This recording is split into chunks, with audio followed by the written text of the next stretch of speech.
Welcome, and thank you for being here today. I am Onisaburo Deguchi. Have you ever looked to the heavens in a time of despair and asked, "Why must I be the one to suffer?" I tell you now a profound truth. The path of God does not open before a trial, but only after it. This is the unshakable law of the universe. In our time together, we will explore why these trials are given, what God truly sees in your struggle, and how to prepare your soul for the new destiny that awaits. This is a guide for the soul's preparation for when God opens the way. Chapter 1: The Seal of the Chosen.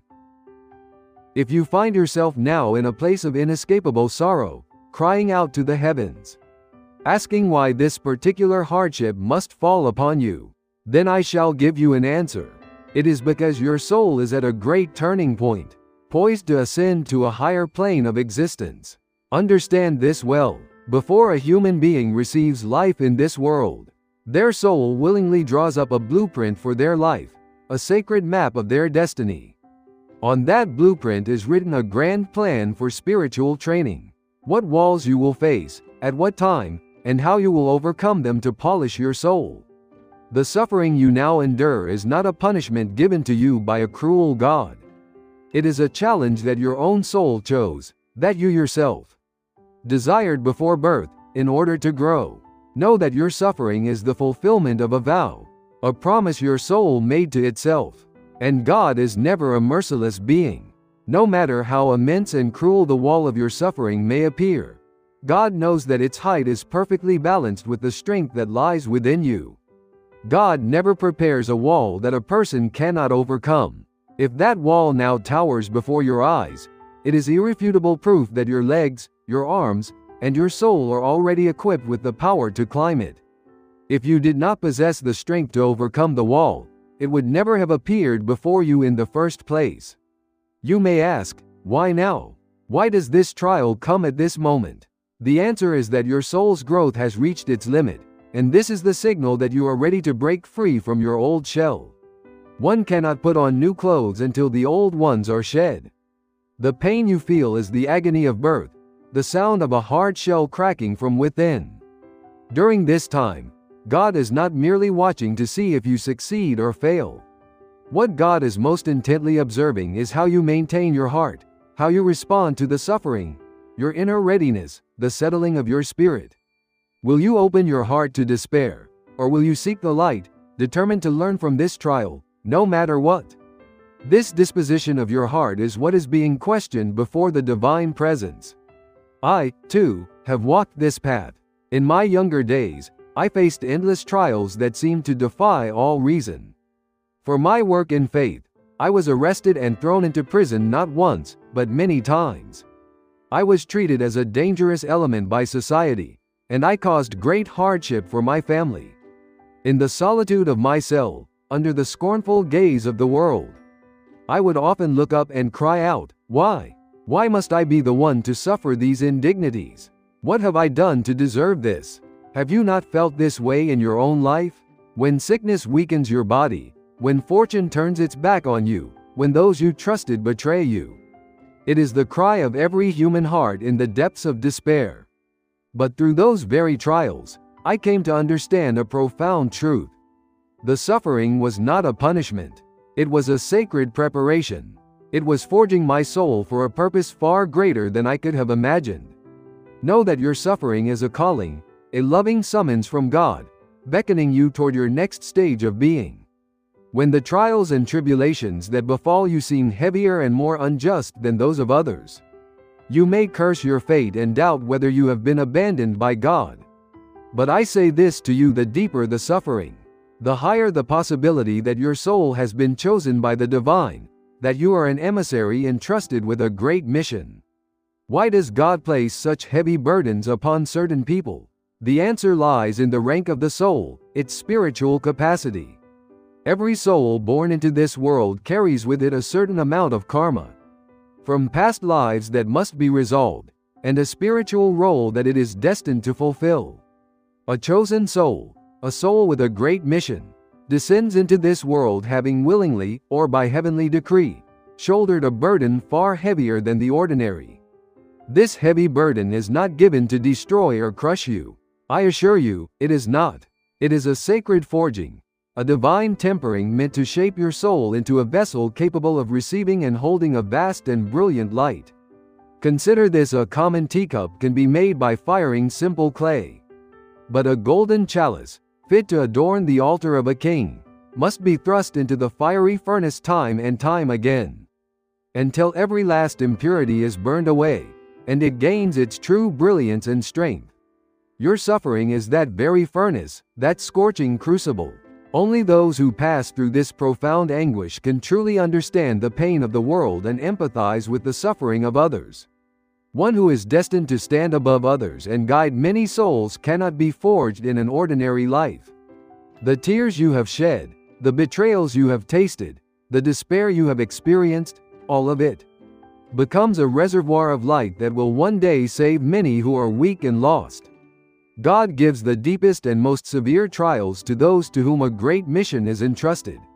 This is not to test your limits. It is to awaken the infinite strength and the wellspring of compassion that sleeps within you, a strength even you yourself do not yet know you possess. As God watches you, alone in the darkness, yet still striving to seek the light, He is saying, yes, this soul shall become a great pillar to support the world. Know that your suffering is not a sign of abandonment. It is God's firm assurance to you, saying, you are not one who will perish. You have been chosen to accomplish great things. It is the undeniable proof of your high calling. Chapter 2: The Wall Before You. Let us now consider the nature of the trials themselves. I wish to tell you a story, the story of a man. Perhaps you will see a reflection of yourself in his struggle. It is a story that has played out countless times throughout human history, in every corner of the world. There was a man who had built his life with diligence and care. He had a family he cherished, a business that provided for them, and the respect of his community. He believed he stood on solid ground, a foundation he had laid with his own 2 hands. Then, one by one, the pillars of his world began to crumble. A sudden shift in the currents of commerce, a wave of misfortune he could not have predicted, washed away his prosperity. The business he had nurtured for decades withered like a plant in a drought. His savings vanished, turning to dust in his hands. Soon, the strain frayed the bonds of his family. Misunderstanding and blame grew in the spaces where love had once flourished. Finally, his own body, worn down by ceaseless worry, began to fail him. He found himself utterly alone, facing a great, unbreachable wall. It was a wall of despair, and its shadow covered everything he had ever known. He looked at his hands, the same hands that had built his world, and saw only weakness. It is over, he thought, his spirit sinking into a cold, dark abyss. I have nothing left, no strength, no hope. He pressed his shoulder against the cold, unyielding stone of the wall, and it did not budge. He clawed at its surface, his fingers bleeding, but he could find no purchase. He shouted until his voice was raw, but the only answer was the echo of his own desolate cries. Does this scene seem familiar to you? Have you not stood before such a wall in your own life? A wall of illness, of loss, of betrayal, and felt your own powerlessness? This man, in his darkest hour, believed he had been forsaken. He saw the wall as the final, cruel end to his journey. But he was seeing with human eyes, not with the eyes of the soul. He could not see the divine truth that was present in that very moment. And that truth is this: God never, ever, prepares a wall that a person cannot overcome. Let me say it again, so that it may sink deep into your heart. The wall that stands before you, no matter how impossibly high, no matter how terrifyingly vast, is perfectly measured. It is measured against the strength that already resides within you. The very fact that the wall has appeared in your life is the irrefutable, undeniable proof that you possess the exact power required to surmount it. Think of it this way. A master blacksmith does not test a common iron blade against the same forge as he would a legendary sword. He knows the capacity of the metal. In the same way, the universe knows the capacity of your soul. It would not present you with a challenge that would shatter you. Rather, it presents you with the precise challenge that will awaken the dormant power sleeping within you. The wall is not your enemy. It is your divine partner in the sacred act of becoming. The man in our story could not see this. He saw only his defeat. He remembered his past successes and mourned them. He looked at the strength he once had and lamented its loss. He was looking in the wrong direction. The power to overcome the wall was not in his past. It was not in the resources he had lost or the people who had left him. The power was within him, forged in the very fires of the suffering he was now enduring. The pain you feel when you are pressed against the wall is not the pain of destruction. It is the pain of transformation. It is the pressure needed to turn common coal into a flawless diamond. It is the agony of a seed breaking open in the dark earth, so that it may reach for the sun. This is the moment of your greatest potential. When you feel you are at your weakest, you are, in fact, at the threshold of your greatest strength. The man collapsed at the foot of the wall, exhausted and broken. He had tried everything he knew. He had relied on his intellect, his experience, his former connections. All had failed him. He had nothing left, and in that moment of utter surrender, something shifted. He had reached the limit of his human power. He had come to the end of his own road. But this is where the true path begins. So I ask you to look again at the wall in your own life. Do not see it as a barrier. See it as a testament to your hidden strength. See it as a sacred invitation to grow beyond what you are. The universe believes in you, even when you do not believe in yourself. The presence of the trial is God's profound vote of confidence in your soul. It is a silent, powerful declaration. You are ready. You are strong enough. It is time to climb. The question, then, is not whether you have the strength. The only question is whether you will choose to recognize it. Chapter 3: The Mirror of the Soul. We have established a foundational truth: your trial is a sign that you are chosen, and the strength to overcome it is already yours. Yet, I know the question that burns within your heart. If this is so, why does the suffering feel so real, so all-consuming? Why does it gnaw at the very foundations of my being? When you are in the midst of hardship, it is only natural to look outward.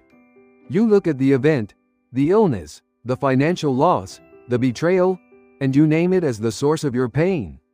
You point to a person, a circumstance, a twist of fate, and declare, "That is the cause of my sorrow." But I am here to tell you that this is a misunderstanding of the deepest kind. The true source of your suffering is not outside of you. It has never been. I ask you now to turn your gaze away from the world and to look inward. Look into the hidden chambers of your own heart. For the trial you are facing is not merely an event. It is a great and sacred mirror. In your everyday life, you wear a mask. We all do. It is the mask of composure, of strength, of sociability. Beneath this mask, in the quiet depths of the soul, lie the hidden currents of your true nature: the anger, the fear, the jealousy, the pride. These are the things we conceal, even from ourselves. But when the immense pressure of a true trial is applied to your life, that mask shatters into 1,000 pieces. And the mirror of the trial shows you, with unflinching honesty, what was hidden beneath. The distortions of your own soul are mercilessly exposed. When you are faced with financial ruin, with the pains of a failing body, or the sharp sting of betrayal, what is the first thing that rises from within you? Look closely. I implore you to be honest with yourself. Is it anger? Do you clench your fists and cry out, "Why me? Why must I suffer while others prosper? It is not fair." This rage, this burning sense of injustice, springs from a deep-seated attachment, a demand that the world conform to your idea of fairness. This anger is a poison you drink yourself, for it is a profound doubt in the divine plan. To be consumed by anger is to reject the wisdom of God. Or perhaps it is fear? Does your heart grow cold as you whisper, "The door to my future is closed. All is lost. There is no hope"? This terror, this belief in utter desolation, is born from the illusion that you alone must control your destiny. It is a desperate clinging to your own plans, your own power. To be ruled by fear is to deny the love and protection of God. It is a failing of faith, a poverty of the spirit. Or maybe it is the green-eyed monster, envy. Do you look upon those who seem to be living in ease and think, why is their path so smooth? What have they done to deserve such peace while I am in torment? This envy, this bitter comparison, is the voice of a soul that has forgotten its own unique and sacred worth. It creates a discord, a spiritual dissonance, that pushes you further from the grace of God and deepens your isolation. These feelings, this anger, this fear, this envy, this is the true nature of your suffering. It is not the event itself, but your reaction to it. The event is merely the pressure. The suffering is the cry of the distortion within your own soul. And what is God's intention in allowing this? Is it to wound you, to punish you, to watch you writhe in agony? No, 1,000 times no. The purpose of the trial, the divine intention of this great mirror, is to force you to see your own distortions clearly, perhaps for the very first time. It is God's way of lovingly saying, "My child, look. This is what hinders you. This is what blocks my light. Now is the time to heal it. Now is the time to make it right." Without the pressure of the trial, you would walk through your entire life unaware of the chains you carry, the inner poisons that taint your spirit. The suffering is a merciful alarm, a sacred wake-up call. Therefore, before you frantically try to change your external circumstances, before you rail against the world or curse your fate, I urge you to stand still. Stand before the mirror of your trial and look deeply into your own reflection. When anger rises, do not simply unleash it upon the world. Instead, ask, what attachment, what expectation within me, is giving birth to this fire? And then, with a quiet breath, let that attachment go. Release your demand that the world behave as you see fit. When fear grips your heart, do not be paralyzed by it. Transform it into an offering of absolute trust in the divine. Say from the depths of your being, I do not see the path, but I trust that I am being guided. Let God's will be done. This inner work, this conscious effort to correct the distortions of your own soul in the very midst of the fire, this is what God is waiting for. This is what He is most hoping to see. It is the key that truly overcomes the trial. For when the heart is made right, when it is cleansed and purified, the outer world has no choice but to reflect this new, harmonious state. When your soul is properly aligned with the divine, God will smile. And for you, a new door will silently, beautifully, open. Chapter 4: The Ego's Last Stand. We have looked into the mirror of the soul and seen the distortions of anger and fear. But now we must look even deeper, to the very root from which these bitter weeds grow. We must examine the greatest barrier that stands between a human soul and the light of God. In your language, it is called Ga. In the common tongue, we might call it the ego, or self-will. It is that part of you that says, I must do this, I will achieve that, my plan has failed, I am suffering. It is the voice of the self, insistent and relentless, believing itself to be the sole captain of your ship, the one and only master of your fate. Let us now observe, as if from a great distance, a human being in the grip of this Ga. Look, a trial has befallen them. The first impulse is action, born of the ego. I must fix this, I must find a solution. The mind races, spinning endless strategies. The body toils, striving to bend the world back into its desired shape. There is a frantic energy to this struggle, a desperate assertion of control. This human believes that the outcome depends entirely on their own strength, their own intellect, their own will. And as long as they possess even a sliver of that strength, even a fragment of a plan, they will cling to this belief. They will continue to push against the unmoving wall, convinced that with just a little more effort, it will yield to their will. Now, watch what happens when their efforts fail. The strategies crumble, the strength wanes. The ego, unable to accept a reality it did not create, has only a few paths it can take. It may lash out in anger, blaming the world, blaming others, blaming God. My efforts were perfect, but I was betrayed by circumstance. or it may turn inward, collapsing into self-pity and despair. I am not strong enough. I am a failure. My weakness is the cause of this misery. Do you see the common thread? Whether it is arrogant pride or crippling self-loathing, the focus remains squarely on the I. The ego is still in command, narrating the story of its own tragedy. And all this time, the boundless grace of God waits, like the sun waiting for the clouds to part. The hand of the divine is extended, ready to help, but it will not force its way in. For God has given humanity the gift of free will, and that will is sacred. As long as your heart is filled with the clamor of, I will do it, there is no space for the divine will to enter. The ego is a fortress, and its walls are thick. It blocks the very light that seeks to save it. I know this fortress well, for I lived within its walls for many years. I believed my mission, my work, was sustained by my own strength, my own righteousness. Then I was thrown into a physical prison. Imagine this: a small, dark cell. The door is locked. Your body is confined. Your freedom of movement is utterly gone. In that situation, what can the ego, the I, possibly do? I will escape. It is impossible. I will protest. Your voice is not heard. I will make a plan. You have no resources, no power to act. In that profound powerlessness, my ego was starved. It was stripped of its tools, its strategies, its pride.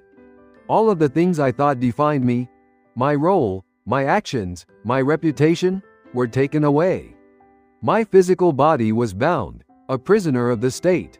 And in that silence, in that stillness, when the frantic voice of the I had finally exhausted itself, I made the most profound discovery of my life. My soul was free, while my body was captive. My spirit could soar to any height, travel to any realm. No one on earth could bind my soul. And I realized that the true prison had not been the one made of stone and iron. The true prison was the the ego itself. It was the relentless need to control, to achieve, to be something, that had kept my soul in chains. The world might judge me, condemn me, lock me away. But these were mere fleeting dramas of the physical world. What mattered was not to be preoccupied with the evaluation of others, but to live a life that was not shameful before God. The hardship inflicted upon my family taught me the preciousness of unconditional love, a love that transcends profit and loss. These were lessons I could only learn when my ego was broken. So I ask you now, as you face your own trial, do you feel as though you are at your limit? Do you feel that your strength is gone, your plans are in ruins, and your will is broken? If so, I say to you, rejoice. Do not see this as a defeat. This feeling of being at your absolute limit is the most sacred moment in your life. It is the moment the door of your true prison, the prison of the ego, begins to creak open. It is the moment you finally have the opportunity to let go. The collapse of everything you have built based on your own will is not a tragedy. It is an act of divine grace.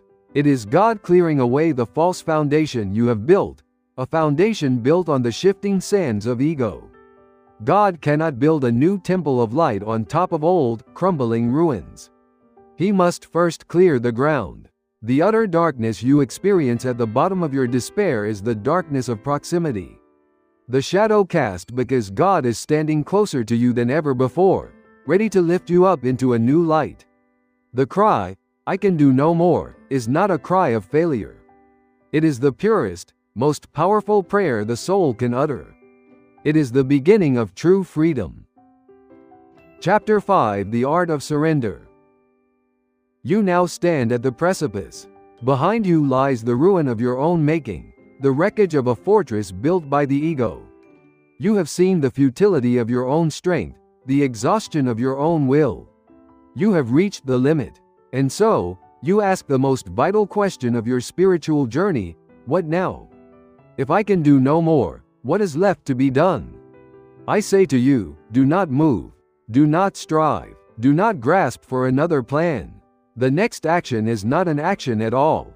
It is a divine art, a sacred release. It is the art of surrender.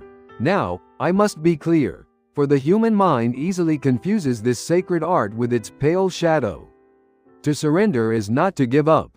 To give up is an act of despair. It is the bitter admission of defeat. When you give up, you turn your back on the trial, you curse your fate, and you allow the darkness to swallow you whole. It is a closing of the heart, a final, sorrowful collapse. But to surrender, to truly surrender, is an act of the highest courage. It is an act of profound faith. It is born not of despair, but of a trust so deep that it transcends your own understanding. To surrender is to look upon the unmoving wall, to acknowledge your own powerlessness before it, and then to consciously, willingly, release your struggle into the hands of a power infinitely greater than your own. It is to say, with every fiber of your being, my strength has ended, but I know that a greater strength exists. I entrust this entire matter, this entire burden, to God. Thy will be done. This is not an act of weakness. It is the ultimate act of spiritual strength. For as long as you are clinging to the oars, desperately rowing against an impossible current, the divine wind cannot fill your sails. The moment you release your grip on the oars, the moment you cease your frantic striving, you create a space. You create a sacred emptiness within your soul, and it is only into that emptiness that the infinite power of God can flow. Think of your soul as a cup. For years, you have tried to fill it with your own plans, your own desires, your own will. Now, your efforts have shown you that your cup remains empty, or filled only with the bitter waters of sorrow. Surrender is the act of turning that cup upright and holding it steady, open to the heavens, ready to receive the rain of divine grace that is eternally falling. Let me speak to you of my own experience in this. There were times, in the depths of my struggles, when I had exhausted every means I possessed. My mind could not conceive of a solution. My body was weary. My spirit was besieged. I had prayed, I had acted, I had fought with all my might. And I had failed. In those moments, staring into the abyss of defeat, I had a choice. I could give up and allow despair to become my master, or I could surrender. And in those sacred moments, I chose to surrender. I would find a quiet place, even within the confines of a prison cell, and I would simply speak into the silence. God, I have done all that I know how to do. I have nothing left. This is beyond my power. I now place this entire matter into your hands. Guide me, use me, or let me be still. I trust in your plan. And what happened then? It was never a clap of thunder or a bolt of lightning. It was always a profound, deep, and perfect stillness that would descend upon my soul. The raging storm within me would cease. The frantic voice of the ego would fall silent. And in that quiet, a new path would always be revealed. An unexpected letter would arrive. A person I had not seen in years would appear with the exact key I needed.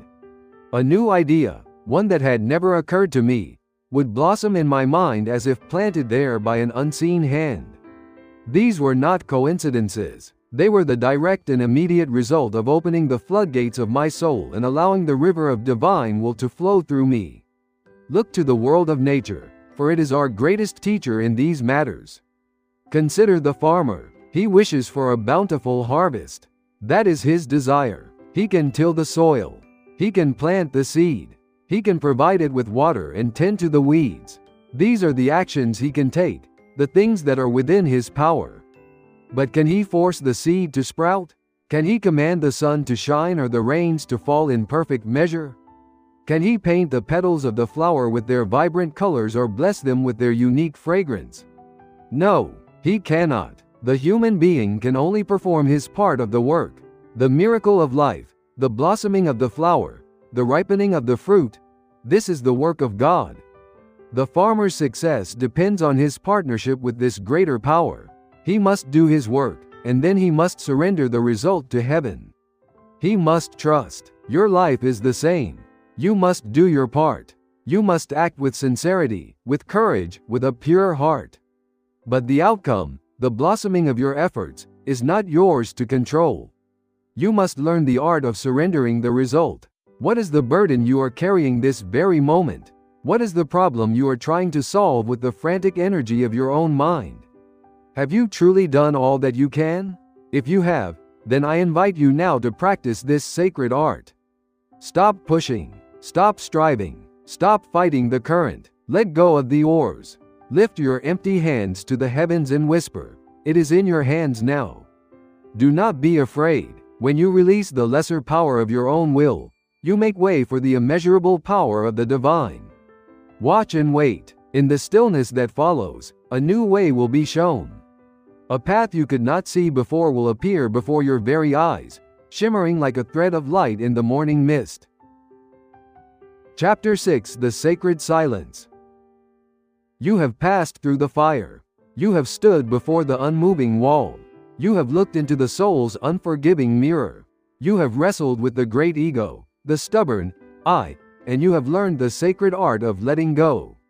You have surrendered, and now, into the hallowed quiet that follows this surrender, a gift is given.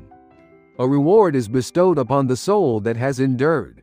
But what is the nature of this divine reward? What does this true good fortune, this true Kayan, look like?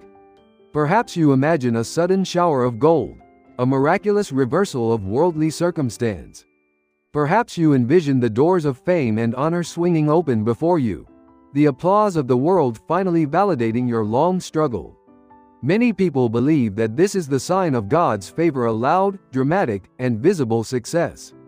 But I tell you, this is rarely how God bestows His deepest blessings. The rewards of the world are fleeting. They are like mist in the morning sun. They can be given, and they can be taken away.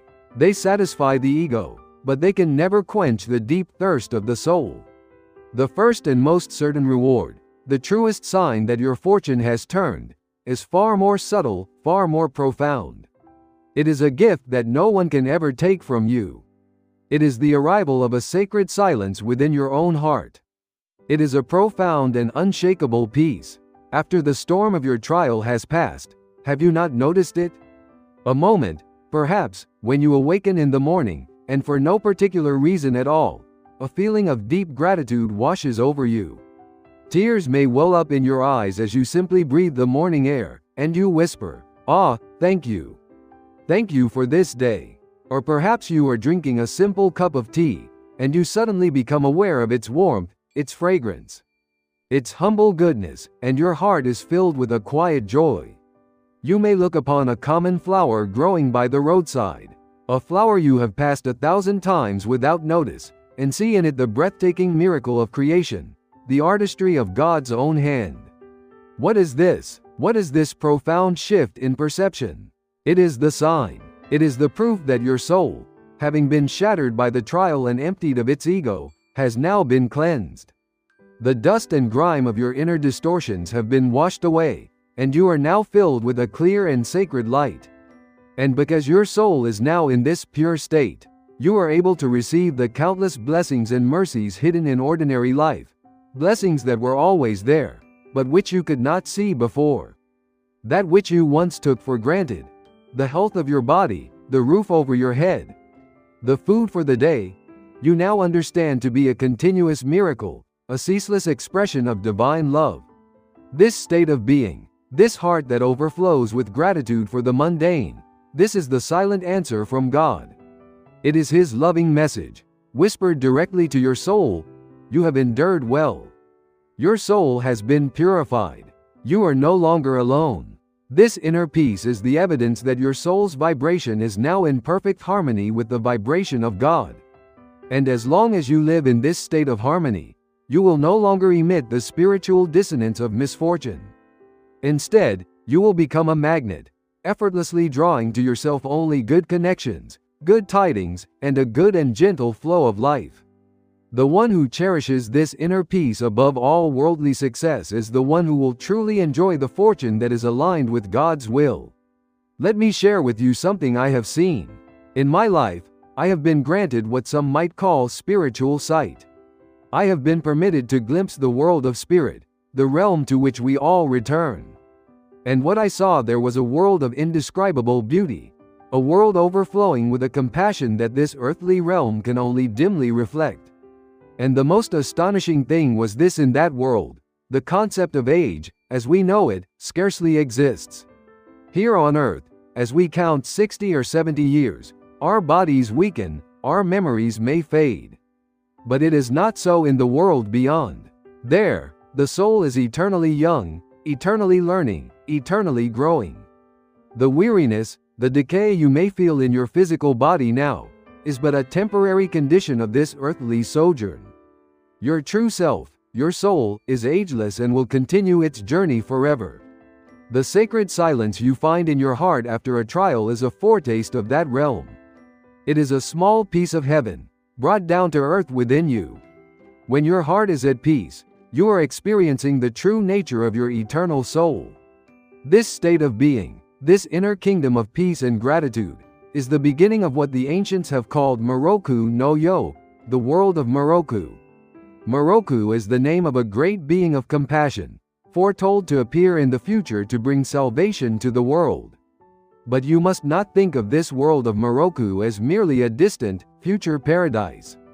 It is that, yes, but it is also a state of consciousness that you can build, right here, right now, within your own heart. When conflict ceases within your soul, when harmony and truth fill your being, when you feel at one with God, you are living in the world of Moroku. The great transformation of the world does not begin with a cataclysmic event outside of you. It begins with the quiet, sacred transformation of the human heart. It begins with you. Therefore, do not seek your reward in the noisy marketplace of the world. Seek it in the stillness of your own being. Your new destiny has already begun to turn, quietly and beautifully, in the moment your heart found peace. For in that sacred silence, you are home. Chapter 7: The Currency of Gratitude. You have found the sacred silence. You have arrived at that quiet harbor of the soul where the storms of the world can no longer touch you. This inner peace is the greatest of all treasures, the true reward for your endurance. And now, perhaps you are asking, how do I protect this treasure? How do I ensure that this peace remains and grows within me? What is the path forward from this place of stillness? The path forward is not one of struggle, but of cultivation. You have been given a seed of peace, now you must tend to the garden in which it is planted. The work is simple, yet it is the most powerful spiritual practice known to humanity. It is the practice of gratitude. Gratitude is the currency of the spiritual realm. It is the invisible gold with which you purchase more grace, more peace, more light. For the universe operates on a simple and beautiful law: that which you appreciate, appreciates. That which you are thankful for, you will be given more of. A heart that is closed to gratitude cannot receive a gift, even if it is offered. A heart that is open, overflowing with thanks for even the smallest of blessings, becomes a great vessel, capable of receiving the infinite abundance of God. So, I ask you, let us examine this day, this very moment, together. Let me ask you directly, and I ask that you answer in the quiet of your own heart. This morning, when you awoke from your slumber, what was your first thought? Did you think of the burdens of the day ahead, the tasks to be done, the worries to be faced? Or did you, for even a fleeting moment, feel a sense of wonder? Did you offer thanks for the simple, staggering miracle of your own life? The fact that your heart continued to beat through the night, that your lungs continued to draw breath, that your mind returned from the mysterious realm of dreams to the light of a new day. This is not a small thing. It is a gift of immeasurable value. Have you treated it as such? When you sat down for your morning meal, perhaps with a cup of coffee or tea, did you simply consume it, your mind already racing ahead into the future? Or did you pause and truly notice it? Did you feel the warmth of the cup in your hands? Did you smell the rich aroma, a gift from the soil and the sun, brought to you by the labor of countless hands?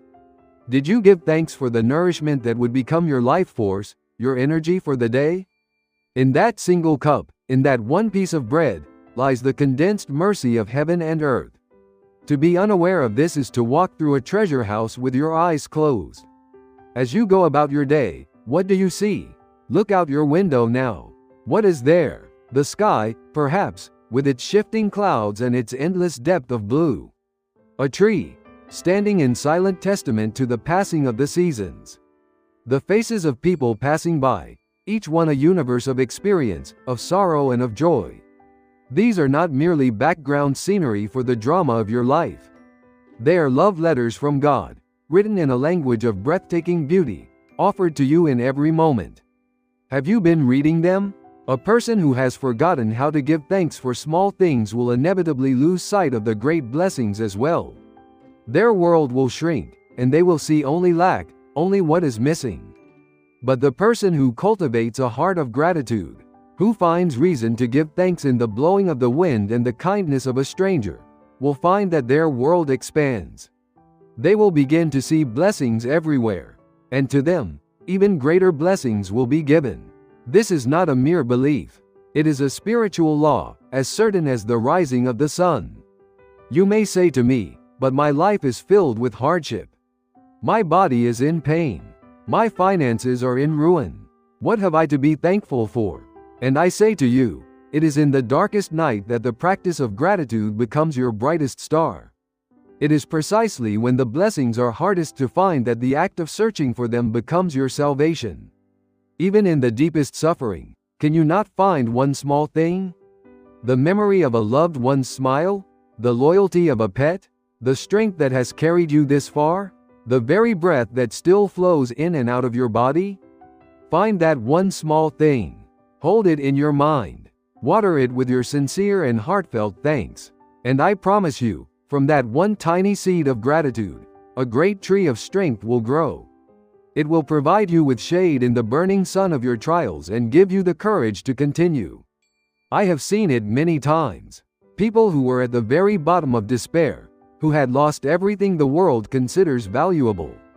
And they began this simple practice. Every day, they would make a list, either on paper or in their hearts, of 3 things for which they were grateful. At first, it was difficult, but as they persisted, their perception began to change. They started to notice small kindnesses, moments of beauty, flashes of hope they had previously ignored. And as their inner world changed, their outer world began to follow. Unexpected opportunities arose. Help came from unforeseen sources. The path forward, which had been completely obscured, began to clear. Gratitude is the force that realigns your soul with the flow of divine grace. So, this is the first step on your new path. It is the most practical, the most immediate, and the most powerful action you can take. Do not wait for your circumstances to change to become grateful. Become grateful, and your circumstances will change. Starting from this very moment, become a hunter of blessings. Look for the evidence of God's love that surrounds you, for it is everywhere. Let the words, "Thank you," be the first upon your lips in the morning and the last in the evening. Make gratitude the very atmosphere in which your soul lives and breathes. Do this, and you will find that the sacred silence you have found will deepen, and the small seed of peace within you will blossom into a garden of unimaginable joy. Chapter 8: Honesty and Openness, the Twin Pillars. You have begun to walk the path of gratitude. Your heart is now a fertile garden, watered by thankfulness, ready for the next seeds to be planted. For gratitude, while essential, is the foundation. Upon this foundation, we must now build the very structure of our spiritual life. This structure is supported by 2 great pillars. Without them, the house of your soul cannot stand firm against the winds of life.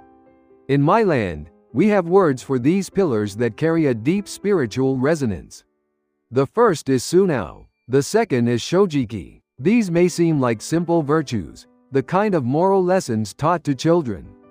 But I tell you, within these 2 simple words lies the very core of true faith, the secret to living in harmony with the divine flow of the universe. They are not merely rules of conduct. They are states of being, ways of aligning your soul with truth itself. Let us first speak of Sunao. The closest word in your tongue might be openness, or perhaps receptivity.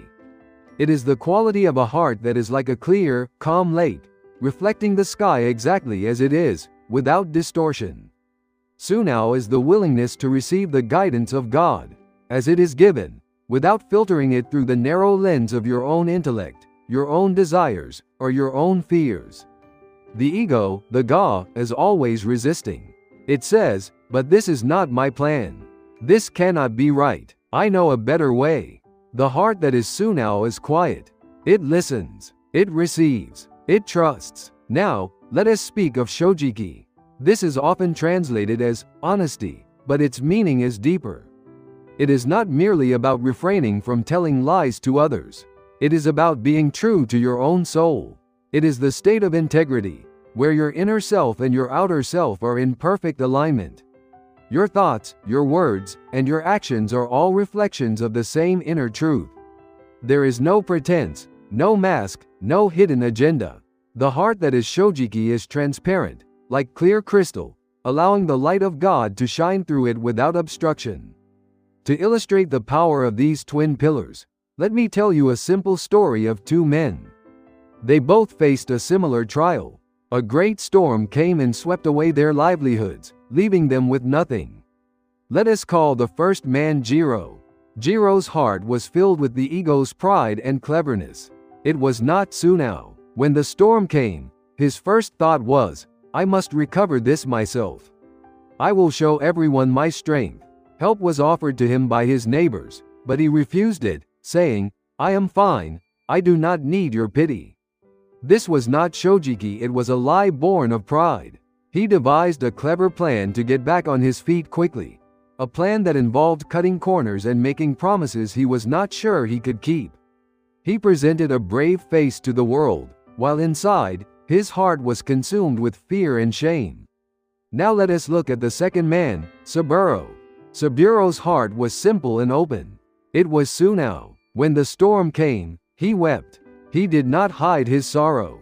When his neighbors offered help, he bowed his head and said, Thank you. I am in great need.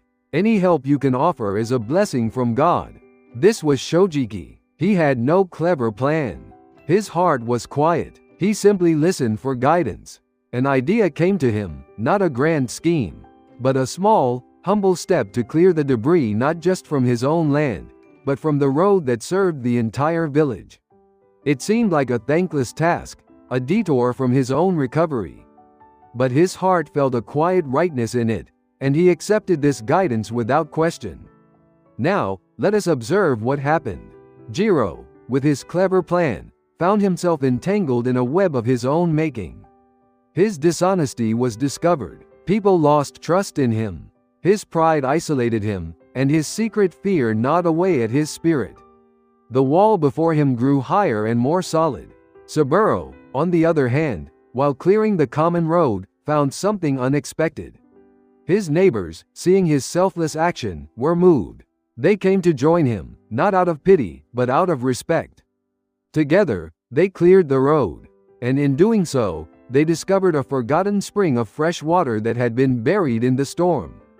A spring that would become a new source of prosperity for the entire village. By taking one small, honest step, guided by an open heart, Saburo's path was not only restored, but a greater blessing was unlocked for all. Do you see the difference? Jiro fought against the flow of life. Saburo moved with it. Jiro's ego was his guide. Saburo's guide was the quiet voice of God, heard through a Sunao heart. I have learned this lesson myself, often through painful experience. In my youth, I sometimes tried to be the clever one, like Jiro. I caused my family great hardship through my work, yet I often put on a brave face, hiding my own struggles from them to spare them worry. I thought this was a form of kindness, but it was a lack of Shojiki. It created a subtle distance, a barrier to true, unconditional love. I learned that true love does not require a mask of strength. It thrives in the honest sharing of our vulnerabilities, our fears, and our trust in one another and in God. It is in that shared honesty that the deepest bonds are forged. So I ask you, my friends, examine your own hearts. Is your heart Sunao? Are you open to the unexpected guidance that comes in quiet moments, even if it contradicts your own plans? And is your heart Shojiki? Are you living a life of integrity, where your inner truth is reflected in your outer actions? Do you dare to be vulnerable, to be honest about your needs and your fears, both with yourself and with those you love? These are not difficult things. In fact, they are the simplest things in the world. It is our ego, our desire to be seen as clever or strong, that makes them seem so hard. To practice Sunao and Shojiki is simply to return to the pure, trusting heart of a child. This is the core of a faith that can move mountains. It is not a special practice for one day a week. It is the practice of every moment of your life. Live this way, and you will find that you are no longer fighting against the world. You are dancing with it. Chapter 9: Co-creating with the Divine. You have cultivated a garden of gratitude in your heart. You have erected the twin pillars of openness and honesty, Sunao and Shojiki. Your inner temple is now prepared. It is strong, it is clean, and it is filled with a quiet light. But a temple is not a fortress in which to hide. A temple is a place from which divine work is done. And so, we arrive at the great, dynamic principle that gives life and purpose to all we have discussed. I must now ask you a question that cuts to the very heart of what it means to have faith. What is the nature of your relationship with God? Do you see yourself as a humble servant, waiting for the commands of a distant master? Do you see yourself as a child, waiting to be rescued by an all-powerful parent? These are common ways of thinking, and they contain a portion of the truth. But they are incomplete, for I declare to you a truth that was revealed to me through fire and iron, through action and consequence. You are not merely a servant. You are not merely a child. You are a co-worker with God. You are a partner in the divine and sacred work of creation. Let us think about this. What is the purpose of true faith? Is it simply to say, I believe in God, and then to wait passively for blessings to fall from the sky? I ask you, is that truly what you believe? If a farmer prays for a rich harvest but never sows a single seed, never pulls a single weed, never waters the thirsty earth, what will he reap? He will reap nothing but wind and dust. His prayer, without action, is an empty sound. So it is with the soul. Prayer is essential. It is the act of turning your heart toward God, of aligning your will with the divine. But prayer and action are like the two wings of a great bird. With only one wing, it can only flutter and turn in circles, never truly taking flight. Only when both wings beat in perfect rhythm can the soul soar to the heights it is destined to reach. True faith is born at the precise point where your prayer and your actions become one. I have seen people who live their lives in a state of waiting. When God wills it, my situation will improve, they say. There is a kind of piety in this, but there is also a great misunderstanding. If human beings did nothing, and left everything to God, what would become of this world? I will tell you, the world would stagnate, it would grind to a halt. For God's plan requires our hands. Consider the rice that fills your bowl. In the beginning, the wild rice that grew in the fields bore only a few grains. It was a gift from God, yes, but it was humble. It was human beings who, through ingenuity and effort, work inspired by God, cultivated it into the bountiful rice we know today. This was a joint venture, a co-creation between the divine and the human. God provided the life, the potential. Humanity provided the labor, the intelligence, the care. And the result was an abundance that neither could have created alone. This is the model for all creation on this earth. What is the wild rice in your own life? What humble gift from God is waiting for your hands to cultivate it into something magnificent? It may be a talent you possess. It may be an idea that has sparked in your mind. It may be the community in which you live. These are the seeds. God has provided them, but it is your mission, your sacred duty and your glorious privilege, to work with them, to nurture them, to bring forth the harvest. My own life has been a testament to this principle. I was not imprisoned for my beliefs alone. I was imprisoned for my actions based on those beliefs. I was imprisoned for the work of building a new spiritual path, for speaking the truths I had been shown, for organizing a community of faith. In the eyes of the authorities, these actions were a threat. And in the quiet of my prison cell, I came to a profound realization. The true lessons, the deepest understandings of God's will, were not revealed to me in quiet contemplation alone. They were forged in the crucible of action. It was in the doing, in the struggling, in the striving to build something in this world, that the nature of God's partnership was made clear to me. You cannot truly understand the nature of freedom until you have acted in a way that risks it. You cannot truly understand divine support until you have stepped out in faith, with no guarantee of success, and found yourself held. Your mission is not to wait for paradise to descend from the heavens. Your mission is to build it, here on this earth, with your own two hands, in partnership with God. You are a child of God, yes, a divine spirit. Think of a single light bulb. It is a small light, but behind it is a great power station.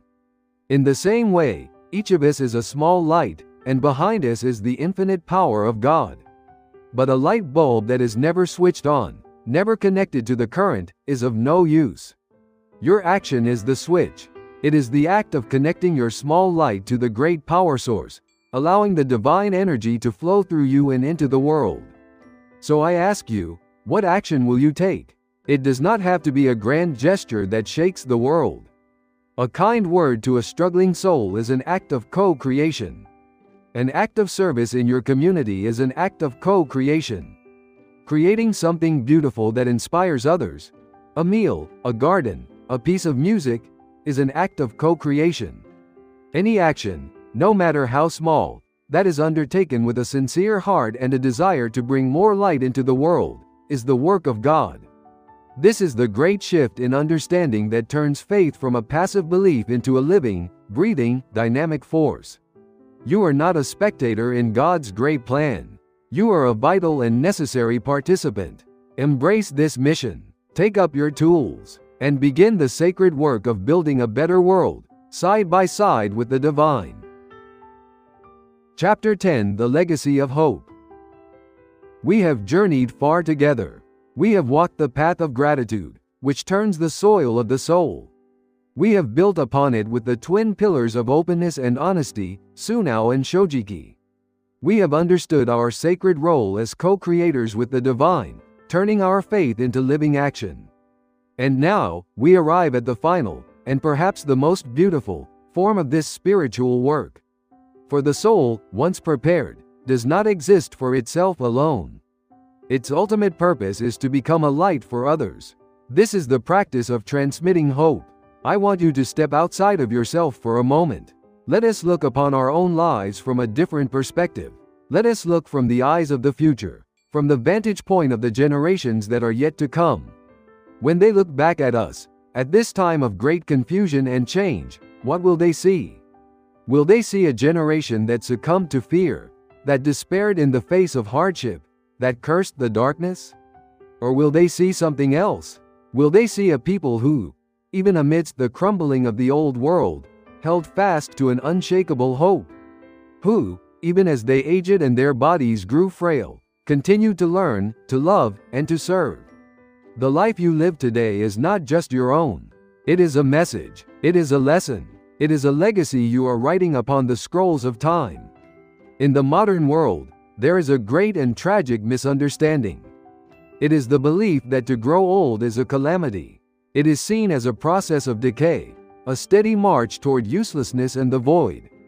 But I tell you, this is a profound spiritual blindness.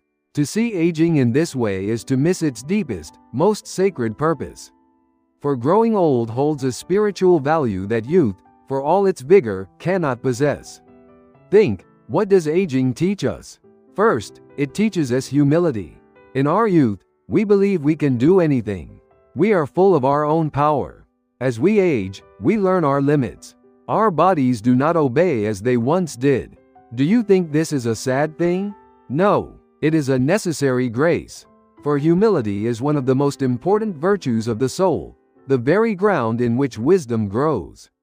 Second, aging teaches us patience. The pains in the body, the slowing of the mind, the need to depend on others. These are things we cannot fight. We can only learn to accept them with a quiet spirit. This patience, this gentle acceptance, is a powerful purifier of the soul, drawing it ever closer to the serene nature of God. And most importantly, by growing old, we are given the opportunity to release our attachment to this world. The frantic desire for more wealth, more status, more experience, begins to fade. We learn to find contentment in what is.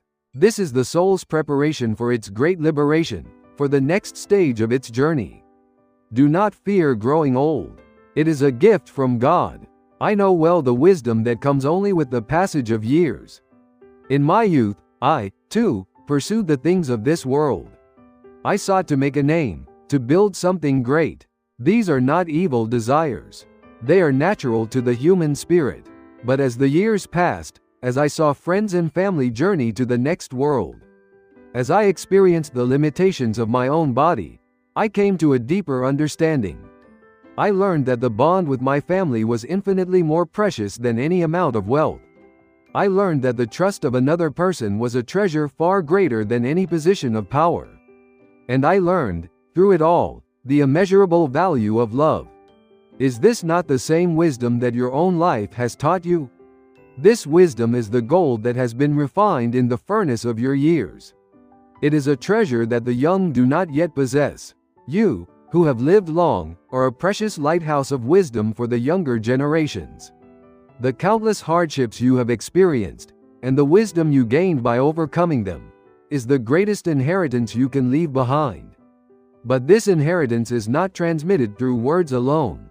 It is transmitted through the very way you live, through the light that shines from your being. When the young see you face difficulty without losing hope, when they see you continue to learn and find joy, even as you age, when they see you treat your loved ones with tenderness and care, they will learn a profound lesson. They will learn that to grow old is not a thing to be feared, but a state of grace to be respected. They will think, perhaps it is not so bad to grow old, after all. And when their own time comes, they, too, will live with hope, because you showed them how. This is how hope is passed from one generation to the next. You are a sower of seeds. You are planting the seeds of hope in the hearts of those who will come after you.